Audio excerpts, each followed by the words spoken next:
Oi, gente, bem-vindos à parte 2 dessa série de 3 vídeos.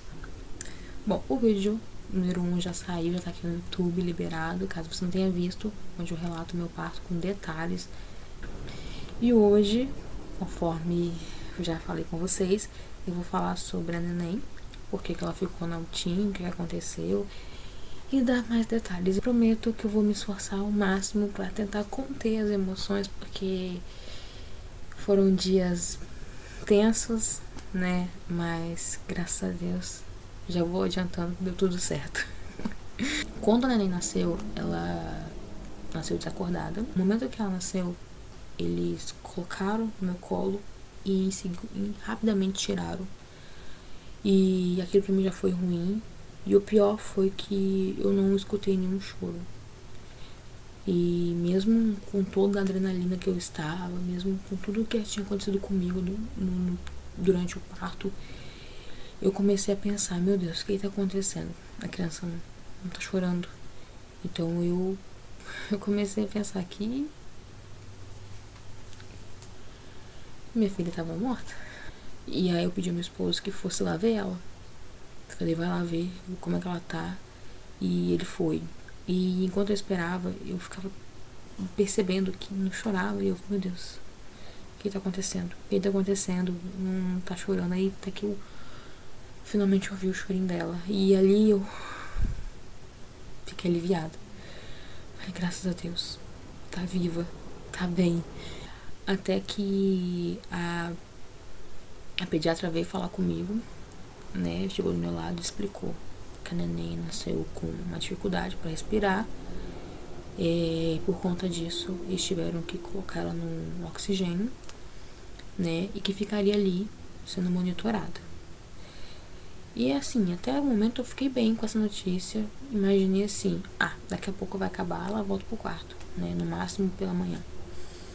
E aí eu pedi ao meu esposo pra tirar uma foto dela, que eu ainda não podia ir lá, que eu estava recebendo os pontos, ainda a gente tinha que tomar um banho. Eu falei, tira uma foto dela, eu queria ver ela. E a foto que ele tirou, a primeira foto dela, depois de nascida, não é uma foto comum, não é uma foto que uma mãe desejaria ver de um filho. Vou colocar aqui agora pra vocês verem a foto. E quando eu vi aquilo, eu fiquei me perguntando por quê. Por que não foi normal? E aí chegou de manhã, nenhuma movimentação, fomos tomar café e falei, vamos lá ver neném. E aí quando a gente chegou lá pra ver ela tava com um oxigêniozinho no nariz e ela não respirava direito. Ela ficava... E era muito difícil. E fazia um barulhinho, né? Parecia que a qualquer momento ela ia, sei lá, ter um troço, não sei. Era muito ruim de ver. E eu não podia tirar ela dali. Eu ficava tentando ver se eles deixavam pegar ela no colo, porque eu queria sentir. Até o momento que eles deixaram pegar um pouco, pra sentir ela, né? Tinha acabado de nascer, poxa, eu não tive nenhum contato. E foi muito incrível aquele momento, sabe? De pegar ela e sentir assim, poxa, é minha. E depois deixaram eu amamentar ela um pouco.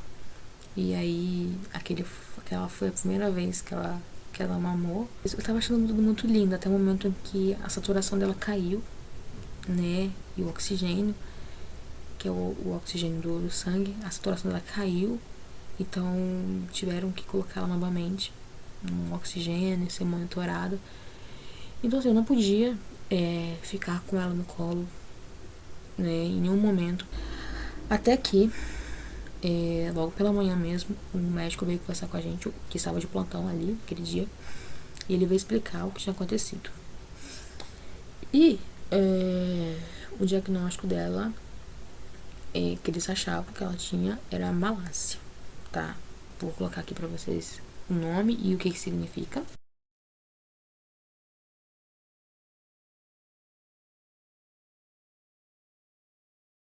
Por conta da dificuldade dela de respirar e que ela fazia um ruídozinho, barulhinho, né? Assim, quando ela respirava. Então eles confiaram que seria isso. Então eles estariam monitorando ela. Outra coisa é que eles fizeram um exame nela logo em seguida e saiu no exame que ela tinha uma bactéria. Não sabia qual tipo de bactéria, por que ela tinha, e eles confiavam que é porque eu tive infecção urinária, né? Ele perguntou se eu tive, eu falei que sim. Então eles falaram que por conta disso ela poderia ter tido essa bactéria. E por causa disso ela teve que ficar no hospital 10 dias, porque ela fez outro exame, uma cultura, só sairia em 7 dias o resultado, e durante esse período ela iria tomar o antibiótico e esperar o tempo de sair o resultado da cultura e também do antibiótico fazer efeito para que ela possa ser liberada. Com relação à malária, eles explicaram que era algo que não iria impedir dela receber alta, porque a malária é uma coisa muito comum até nos bebês, então aquilo não interfere em nada, não atrapalha em nada, não iria atrapalhar o diagnóstico, né? E aí o que aconteceu? Quando ele falou que ela teria que ficar lá 10 dias, ser monitorada, teria essa bactéria, teria que ver que tipo de bactéria que era e tudo. E ali esperar ela melhorar também para poder tirar ela do aparelhozinho. Porque o que acontece? Ela estava usando aquele dentro do narizinho. E ele falou assim, nós vamos mudar ela pro capacete, ele falou que era menos invasivo que o próprio oxigênio, né? E se ela não melhorasse, ela teria que provavelmente ser entubada. E naquele momento para mim foi o pior. Eu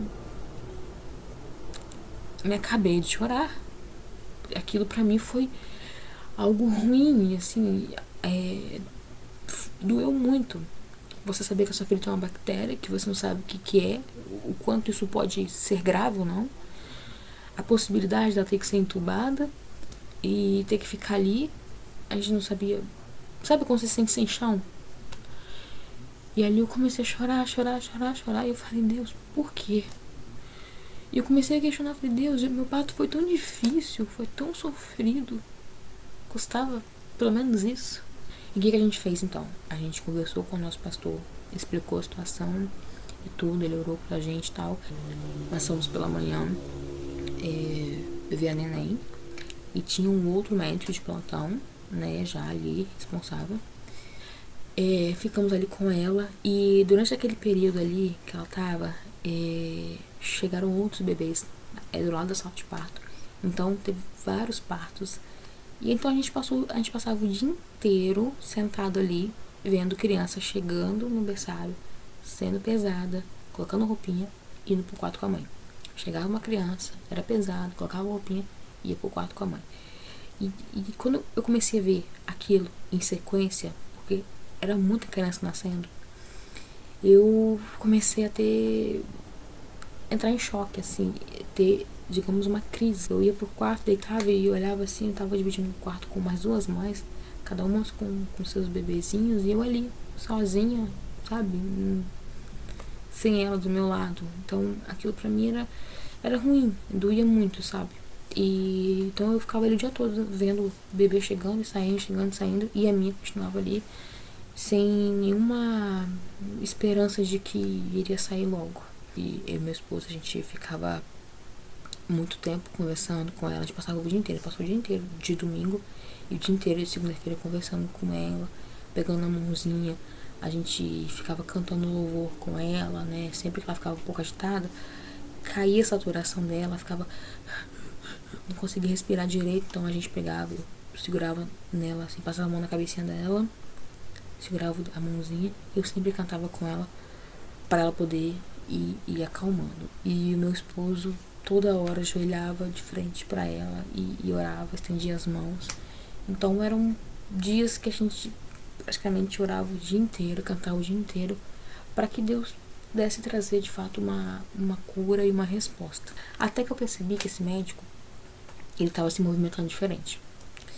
Ele ficava lá na mesa dele e ele chamou algumas enfermeiras, algumas técnicas, e começaram a conversar ali, e ele olhava pra neném e eu voltava pra elas. E aí elas olhavam pra neném e voltavam a falar.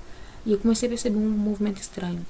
Aí eu olhei assim e falei com meu esposo, falei, olha, vai ver o que tá acontecendo lá, porque eles estão indo pra cá, estão conversando muito e eu tô achando que tá acontecendo alguma coisa. E aí ele falou com o médico, ele falou que viria conversar com a gente. E a gente esperou, aí ele veio conversar. E aí chegou, então começou uma outra etapa da nossa grande aventura. Ele falou que de fato poderia ser malária, o que ela nem tinha, explicou novamente o que era, falou dessa bactéria que foi encontrada no exame e que ela estaria tomando remédio, mas que por precaução, para não esperar que piore, para ter certeza de que ela realmente tenha só isso, não tenha mais nada, ele achou melhor encaminhá-la para o TIM, né? E aí ele explicou pra gente com muita calma que ela não estava precisando ir para o TIM, não era uma urgência, não era algo grave, ele só estava querendo prevenir, porque lá na UTIM ela teria todos os especialistas que ela precisaria, todo o acompanhamento, para poder garantir mesmo, para que se acontecer alguma coisa, ela já estaria num lugar apto para cuidar dela, né? Pra gente não ter nenhuma surpresa, nenhum susto. E aí, beleza, ok, ele explicou tudo isso e é aquele negócio, eu não sei se aí onde você mora é desse jeito, mas aqui funciona assim. Solicitam ao TIM, ele já tinha solicitado, na verdade, ao TIM. A gente não sabe a hora que eles aprovam. E aí, quando aprovam, eles mandam a remoção, que é o carro, né? A ambulância. E a gente não sabe que horas que sai, que horas que chega. E pior, a gente não sabe nem pra onde vai.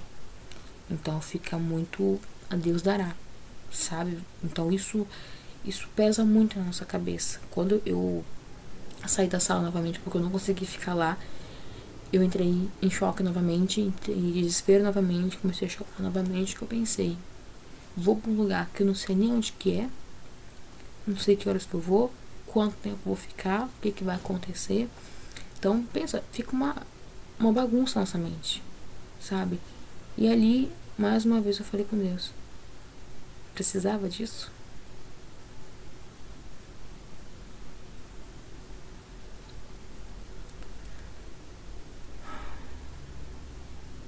E ficava, né, aquele pensamento, meu Deus, e agora? O que vai acontecer? Pra onde a gente vai? Como a gente vai? A gente tava sem carro, a gente tava sem dinheiro, então como a gente vai pro lugar, não sabe nem onde a gente vai ficar, o que a gente vai comer e quanto tempo a neném vai ficar lá, se ela vai realmente ser cuidada e tudo. E mais uma vez a gente vai ali pro pastor, conversa com ele, explica, e ele ora pela gente, ele acalma a gente. E a gente informa a família de uma forma que não fosse tão pesado, né, para que eles não ficassem tão preocupados. Isso foi pela manhã. E então a gente começou a se organizar, arrumar as coisas, agir para poder agilizar, né? Até que à noite chegou a notícia de que eles tinham encontrado uma vaga na UTI e que já tava vindo o carro buscar. E aí nessa hora é aquela correria, a gente sabe que horas vai chegar, de onde que tá vindo. Então a gente pegou, foi na correria, meu esposo, a gente correu lá em casa rapidinho, se pegando as coisas assim pra mim, pra ele, pra neném, assim, um monte de pacote de fralda, um monte de coisa. Montamos aquela mala rapidinho, tal, fomos pro hospital, arrumamos as coisas, tudo prontinho. E aí eu pensei, bom, vamos lá ver neném, quando chegar a gente pega as coisas. Quando a gente pensou em sair pra ver ela, que a gente chegou lá, a gente ficou sabendo que tinha chegado a remoção. Aí chegou a remoção e fomos pra lá. Tem até um momento que eu registrei dela entrando na ambulância. Esse momento aí. E pegamos estrada, né? Tipo assim, vamos, tem que ir sem saber o que vai acontecer e tudo. E aí meu esposo ficou, ele iria acompanhar, ele ia de carro pra atrás, porque ele não podia ir junto na ambulância. E ele ia levar as malas, né, também, todas as coisas pra gente. E a gente tava sem carro. E aí meu primo emprestou o carro, ficou com a gente. Então meu esposo pegou o carro do meu primo, levou as malas, foi atrás.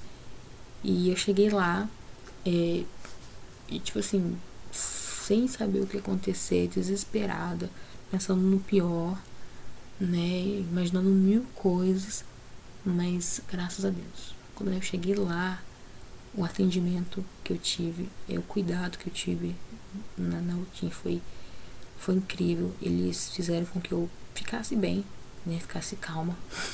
E eu não sei como, quer dizer, eu sei, por milagre de Deus. A neném chegou lá, eles não colocaram ela no oxigênio, e eles iriam monitorar ela durante a noite para ver se ela ia precisar ou não. E desde então ela não usou mais. O tempo que ela ficou lá, ela não chegou a usar mais o oxigênio. Eu não tenho outra explicação, não sei falar milagre de Deus, porque antes ela não conseguia ficar sem. E depois, quando chegou lá, ela não usou uma vezinha sequer. Não teve necessidade de usar. Graças a Deus, os pais da nossa pastora tinham uma casa lá em Guarapari. Tem uma casa de férias lá. E essa casa estava vazia. E essa casa ficava 10 a 15 minutos de distância do hospital. Então, assim, Deus começou a providenciar tudo ali pra gente, para que a gente pudesse ficar lá. Não só isso, Deus começou a cuidar da gente também, porque além de poder ficar com a neném o dia todo, a gente tinha direito a todas as refeições do hospital, tanto eu quanto ele. Então a gente chegava de manhã e ia embora no fim do dia, sabe? Ficava o dia inteiro. Então isso pra mim foi muito importante, porque a gente não sentiu tanto o impacto de estar numa UTI. Não só isso, a equipe toda do hospital, não só enfermeiros, técnicos, médicos, mas todo do hospital, eles tratam você de uma forma que você não sente tanta dor. Eles cuidam muito bem de vocês, inclusive tem psicólogas lá, né? E a UTI que ela ficou o IFA de Guarapari, tá? Tô falando inglês aqui porque se um dia você tiver que ir pra lá, pode ir tranquila, porque você vai ser muito bem cuidado, muito bem. Seu filho, sua filha vai ser muito bem tratados, muito bem cuidados lá, tá bom? E aí chegou lá, ela tava reagindo bem, tinha aquela sondinha no nariz, que era onde ela era alimentada, né?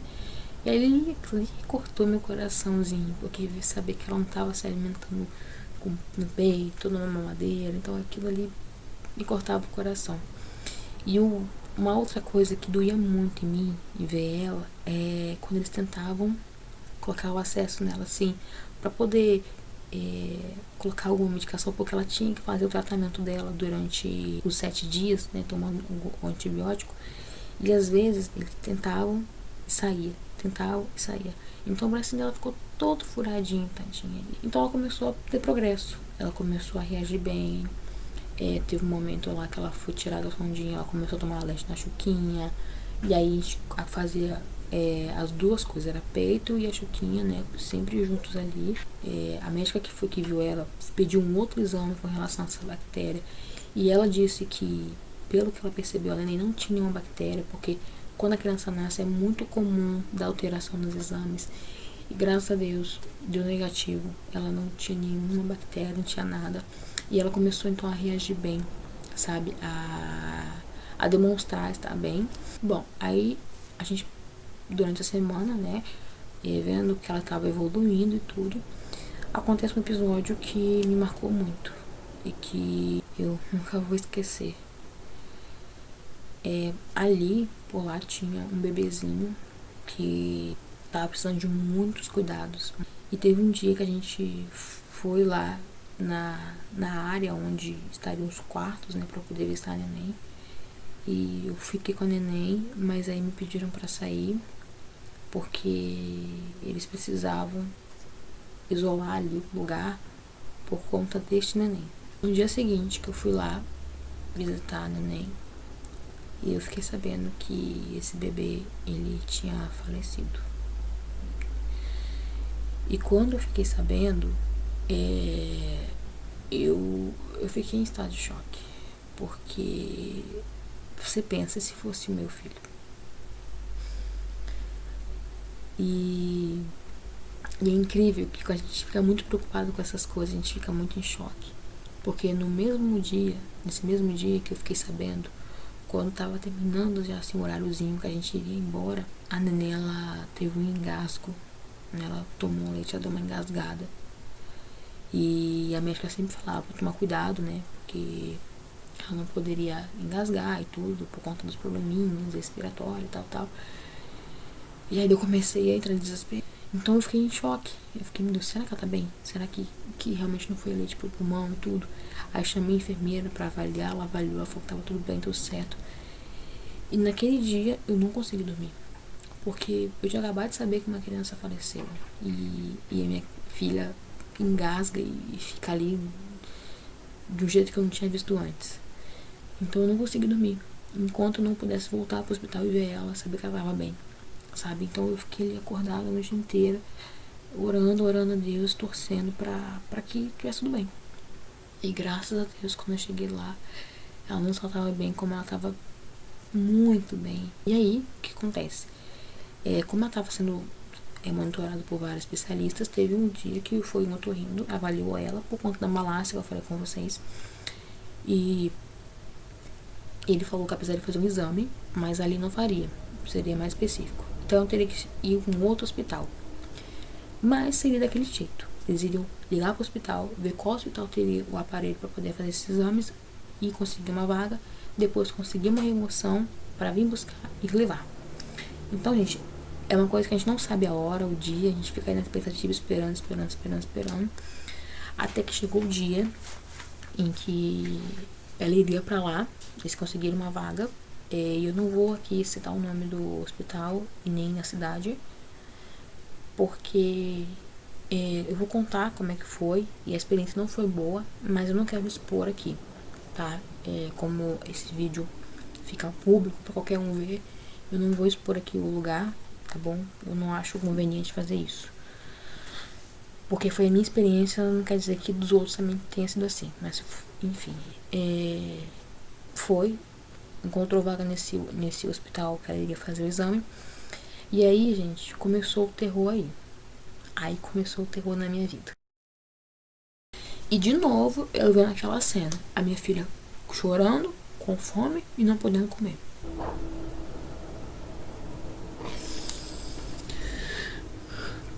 Aí dali, deu a loucura da mãe. Comecei a perturbar todo mundo. Todo mundo que entrava na sala. De médico, enfermeiro, técnico, faxineiro, qualquer um que entrava na sala, eu falava, pelo amor de Deus, tem como ver o exame da minha filha? A gente ficou em cima de todo mundo. Por quê? A gente queria saber se tinham liberado a neném, se tinham pedido a remoção, como que tava. E ninguém falava nada com a gente. Se a gente não fosse lá correr atrás, ninguém ia falar nada. A gente ficaria igual uns patetas ali o dia inteiro esperando.